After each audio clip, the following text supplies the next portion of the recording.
Sir axis bank से शुरुआत करें। बिल्कुल, एक्सिस बैंक के फ्यूचर्स में खरीदारी करने की राह है 1230 के स्टॉप लॉस के साथ 1278, 1290 और 1300 तक के टारगेट के लिए। रिजल्ट्स बहुत बढ़िया दिख रहे हैं हर एक पैरामीटर्स पे। लोन ग्रोथ 14% की और डिपॉजिट ग्रोथ 15% की काफ़ी अच्छी मानी जाएगी। मजबूत भी खुलना चाहिए, लेकिन बहुत ज़्यादा गैप से खुल जाए तो फिर भाग भाग के ना खरीदें। अगर फ्लैट खुले तो खरीदारी का मौका मिलेगा अच्छा। ऊपर के लेवल पे अगर बहुत ज़्यादा तेजी हो तो थोड़ा प्रॉफिट बुक करने में भी हर्ज नहीं, क्योंकि बाजार के मूड माहौल के साथ में बड़े गैप अप ओपनिंग पर टिकना मुश्किल होता है। बट अगर ज़्यादा गैप से न खुले तो खरीदारी का मौका। लेकिन सबसे बेहतरीन रिजल्ट अगर यहाँ इस रिजल्ट सीजन में भी one of the best result में वो है अल्ट्राटेक। 12,100 के स्टॉप लॉस से खरीदना है। 12,525, 725 और 12,825 के टारगेट के लिए बहुत ही शानदार रिजल्ट है हर एक पैमाने पर। 15% की वॉल्यूम ग्रोथ किसे कहते हैं, और उसके बाद भी आगे के लिए आउटलुक बहुत स्ट्रॉन्ग आया। गजब की कमेंट्री और गजब के रिजल्ट्स हैं। मुझे लगता है आज का हीरो यही बनेगा, स्टार बन सकता है। ऑपरेशनल परफॉर्मेंस बहुत मजबूत। JSW एनर्जी यहाँ पर बिकवाली करने की राह है 482 के स्टॉप लॉस के साथ।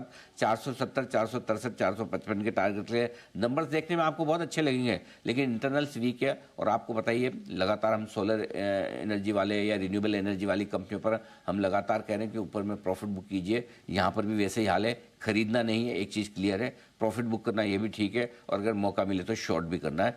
आपको प्रीमियर एनर्जी भी शुक्रवार को दिया था, आपने देखा किस तरह की गिरावट वहाँ पर होती हुई दिखी है।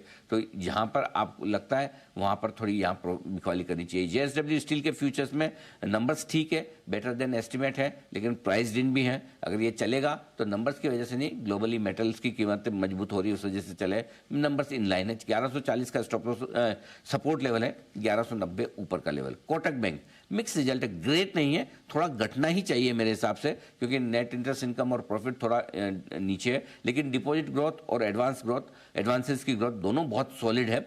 सपोर्ट है 415 और 411 पर। ऊपर की तरफ 432 पार करने के बाद ही लौटेगी मजबूती। BPCL नंबर्स अच्छे हैं, मार्जिन को छोड़ दें, बाकी सारे नंबर्स बहुत बढ़िया दिख रहे हैं। 882 पर सपोर्ट है, 876 पर रुकावट है। अच्छे नंबर्स के बावजूद इसलिए नहीं दे रहा मैं लोग कि एक तो नंबर्स थोड़े प्राइस इन है, दूसरा ये कि कच्चा तेल 66 के ऊपर है। 910, 915 के आसपास प्रॉफिट बुक करने के बारे में आप सोच सकते हैं।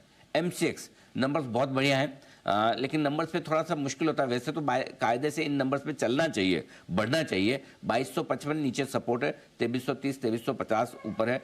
बाय साइड पर या पॉजिटिव साइड पर ही व्यू रखें MCX के लिए। नुमावा वेल्थ है, देखने में नंबर्स उतने बढ़िया नहीं दिख रहे, लेकिन मुझे लग रहा है ये स्टॉक चल सकता है, मजबूत हो सकता है। तो MCX और नुमावा वेल्थ दोनों पर मैं पॉजिटिव साइड पर हूँ।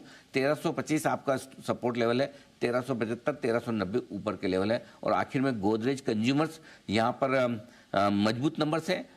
उम्मीद के मुताबिक 7% की वॉल्यूम ग्रोथ, 7% की रेवेन्यू ग्रोथ, दोनों ही ठीक है। सपोर्ट 1222 पर है, 1265। नंबर्स अच्छे हैं, स्टॉक की प्राइस इन भी है। और 9 बजे आपके सामने कुछ कैश के रिजल्ट्स भी होंगे और कुछ स्टॉक ऑफ द डे भी मैं आपके सामने रखूंगा। सर एक इंडसइंड है सर, उसका भी मैं रिजल्ट रिव्यू आपसे जानना चाह रही थी। हाँ, इंडसइंड शायद मैं मिस कर गया। एक और ख़राब क्वार्टर हमेशा की तरह। फिर बेकार नंबर अच्छे हैं, लेकिन कुछ हद तक शायद प्राइस दिन भी है, मेरे ख्याल से तो घटना ही चाहिए। लेकिन अब देखते हैं। 882, 876 छोटा सपोर्ट है। 910, 915 ऊपर रुकावट के लेवल है। मज़ा नहीं आया नंबर से। इंडसइंड बैंक में काफ़ी लंबे समय से रिजल्ट वीक ही चल रहे हैं, ये भी खराब है।